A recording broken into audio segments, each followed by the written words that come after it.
Thank you to the TEDx team for having me in this program. I want to tell you about the time I played it unsafe and how I had the deepest, most restful, and most peaceful sleep of my entire life that particular night. What happened was I had decided to become a monk. I left behind the prospect of a lucrative career. I had just completed my MBA from a premier management institute in India. And I remember the day I submitted my last assignment, that was the very day I left it all and decided to be, and left for becoming a monk. I left behind my family, my relatives, and my friends. I left behind every possibility of relationships or of having a family of my own in future, and all of this. And that night, I took the train from the city where I was, and on that journey, that night on the train to the place where I was going to join the ashram, I remember that I slept deeply, peacefully, most happily. So, what is this spiritual quest, and how is it that playing unsafe is really, as Swami was just saying, it's not really unsafe. It's the safest thing that you can do. Why did I do it, and what was I looking for? So I was very lucky growing up. There were books of Swami Vivekananda in the house. And by reading that, I was inspired. I was stunned to read that not only does God exist, but you can actually experience God. That the goal of human life is actually God realization. You can put it in different ways. You can put it as God realization. You can put it as self-realization and seeking an answer to the question, who or what am I? You can put it as seeking to transcend suffering, to overcome suffering, or a quest to attain deep, lasting fulfillment, real, true fulfillment, or a quest to find real meaning in life, the deepest possible meaning in life, the purpose of life. All of these, God realization, self-realization, transcendence of suffering, attainment of lasting peace and happiness, finding the purpose of life, all of this comes under this general heading, the spiritual quest. And I saw that the ideal which Swami Vivekananda put for his monastic order, the Ramakrishna order of monks, Atmano Mokshartham Jagat Hitaya Cha, for your own liberation and for the welfare of the world, that really appealed to me. That I thought this is the real purpose of life, God realization. And at the same time, if my life is spent in a way which is of use to others, it will be a blessing not only to myself, I'll be a blessing to others also. So I made up my mind.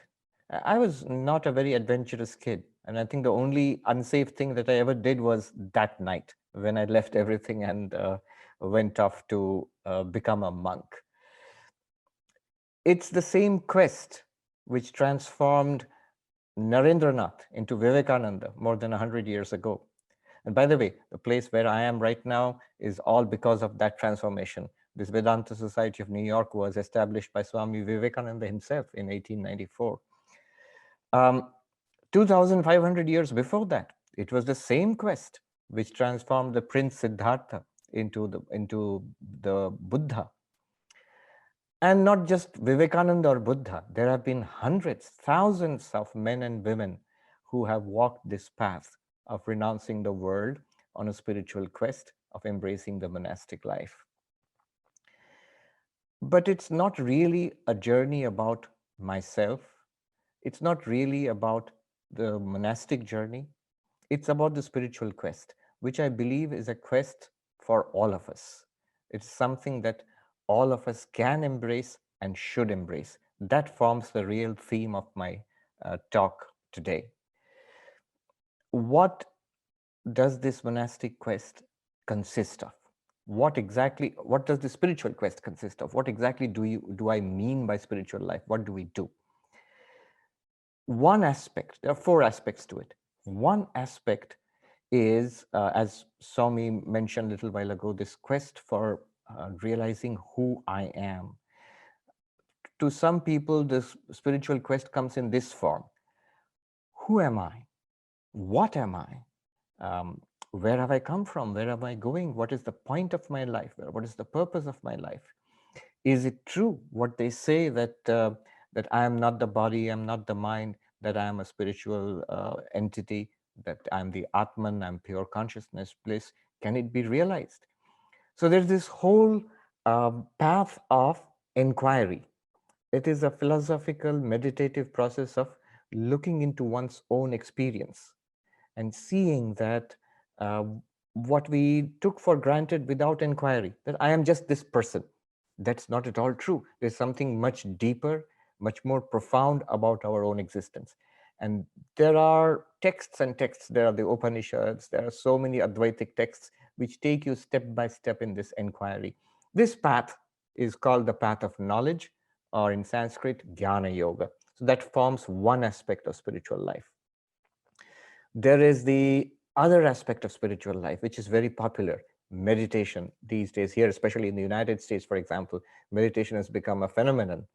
So meditation, the whole idea being that if you stop for a moment this total engagement with the world outside, if you sit quietly, cut off the world outside, turn your attention inwards, calm the movement of the mind, and look, the truth will be revealed. In a calm mind, in a peaceful mind, the truth is revealed to you.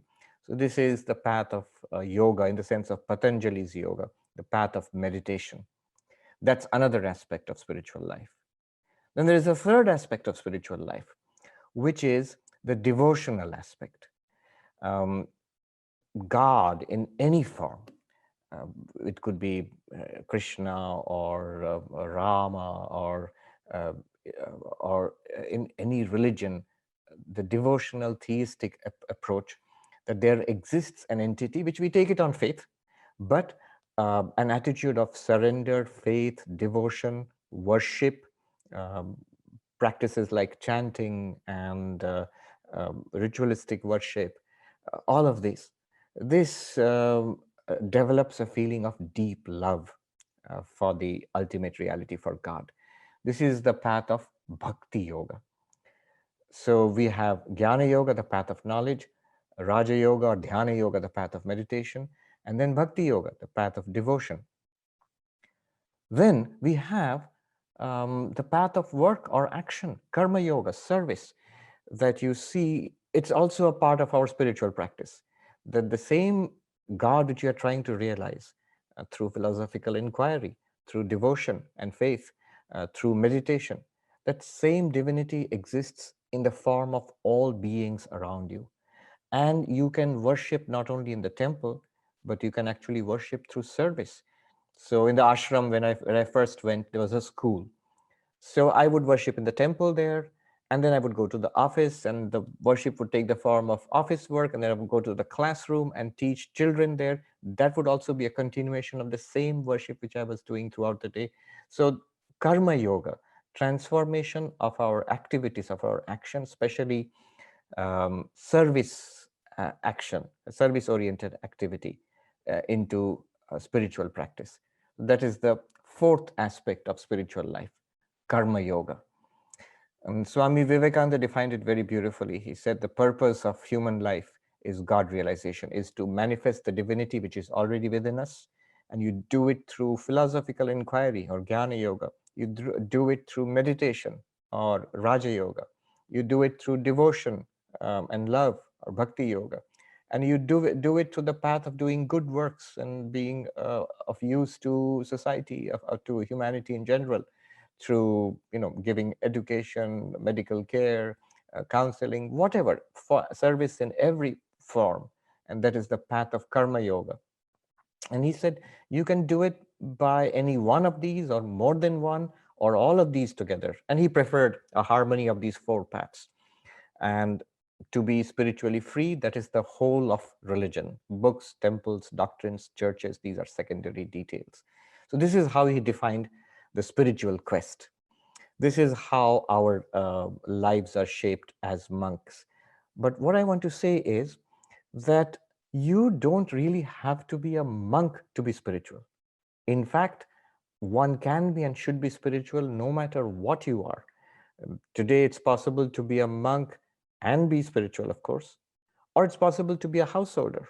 Um, Many of the greatest spiritual masters which we come across in our texts were actually householders. They were married people with families.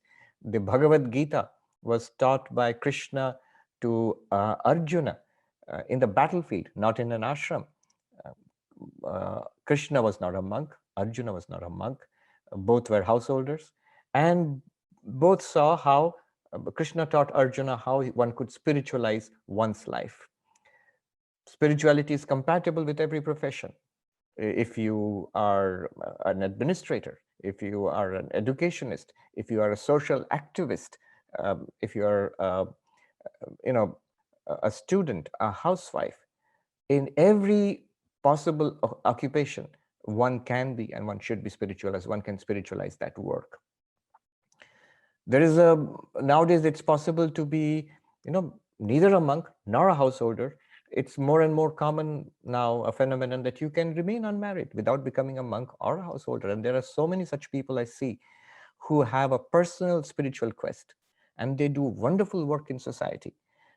Some are, they are in social service, taking care of children, many kinds of social action programs. But some are scientists, some are artists, some are politicians in different spheres of activity.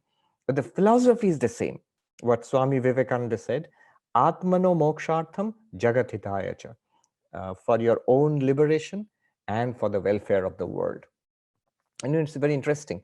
When I left it all and went out to become a monk, I must confess that my prime purpose was pretty personal, pretty private, pretty selfish, you might say. That I wanted liberation, I wanted enlightenment for myself, this God realization or self-realization, whatever you call it. I wanted it for myself. But I thought that, yes, if my life can be of use to others, if the activities that I do in the school or the hospital or wherever I'll be sent, um, they serve so many people, that's wonderful. My life is of some use to others too. But my prime purpose was moksha, spiritual freedom, spiritual liberation. And it's very interesting that I came across other monks who came from the other angle. They thought that I want to devote my life to the welfare of others and like do good works. That gives my life meaning. And this whole moksha, spiritual realization, the spiritual quest, that's good. That's like an added benefit. So I came in for spiritual realization, and the service part of it, doing good to others, was an additional good thing to have. And there were others who came in from that side, and they wanted spirituality to be, it's something interesting and good to have. But over time, I mean, we have talked to monks, we talked among each other, we realize they are not separate. A private spirituality is not much of a spirituality. So a spirituality which has this inner quest for enlightenment and this service aspect. One of our Swamis, Swami Ranganathanandaji, he used to say, a very simple definition of the spiritual quest. What is the spiritual quest? When I close my eyes, he said, I find peace within. When I open my eyes, my attitude is, what can I do for you? It's just how it is just the opposite of the experience we have in the world. Most people, when they close their eyes, they say there's so much disturbance within, so much unhappiness and anxiety and fear and trouble within. And when we open our eyes, my attitude is not what I can do for you, it's what I can get from you. And therefore, we don't have peace. Spirituality is just the opposite of that, having deep peace and calmness inside and being of service, of help to others, a blessing to yourself, blessing to others. One observation I want to make before ending is, you might think that how many people attain this kind of a spiritual quest, or how many people for how many people is it for everybody? I see that a lot of people, especially young people, I'm sure in your IIT campus or in other young people who are from different institutes who are listening to this, Among them, there'll be some who are already interested in spirituality, who are already reading and practicing something. And this is, I can tell you with absolute conviction, with the hindsight of what I've seen. Those who are not particularly interested right now, take it from me, you will be interested, most of you, not all, but most of you. You will become interested in it in the years and decades ahead in your life. And you might say, all right, when it happens, it'll happen. Why bother about it now? The problem is this: 10, 20, 30 years later, when you become interested, and I've seen so many people who are in their 40s and 50s, and they all tell me, I wish we had started earlier. There's this young man here in Manhattan. He is from an IIT like you, and he is working in a top Wall Street firm here. And he was telling me that I am just now, after coming to the United States from India and fulfilling my dreams of a fantastic career here at Wall Street, right now I'm beginning to see that this is something I was deprived of, this ideas of Vedanta and meditation and devotion, of this higher purpose of life, the spiritual quest in life. Why was I not told this earlier? It would have really helped me so much. He's made a beginning now, but so there's so many such people who always feel we should have started earlier. One point and I'm done. I think I'm almost out of time. Yeah. By the way, this is my second TED Talk, and the first time I did it, I felt the time pressure so much that I vowed I would never do it again. But here I am doing it all over again. So how many people attain enlightenment? A professor at Harvard University last year asked me, he said, how many people attain enlightenment? I gave him 2 answers to this question, and he gave me a third one. I'll quickly share these 3 answers with you and stop. How many people ultimately attain enlightenment? I said, see, our idea is that everybody ultimately will attain enlightenment because this is your real nature. You are the Atman. You are that. What can stop you? If not in this life, in the next life. So that's one. Second is, once you walk on this path, this question becomes immaterial, because what else will you do? This is such a wonderful thing that it's the highest adventure in human life. It's the most meaningful thing that you can do in life. So you will keep doing it. And then this professor said to me, those are good replies, Swami, but they are a little philosophical. I'll give you a practical reason why people start spirituality and why they stick to it. And the reason he gave was very nice. He said, this third answer about enlightenment. He said, when you start this spiritual quest and walk on this path, and you pray and meditate and you study philosophy and you do service to others, the strength and peace and meaningfulness that you get from day to day, not enlightenment at the end of when no one knows when, but the day to day, the benefits that you get, the peace of mind that you get, that is so much, that itself is more than enough reward to keep on with this spiritual quest. So I'll leave you with these ideas, and thank you for having me. Thank you.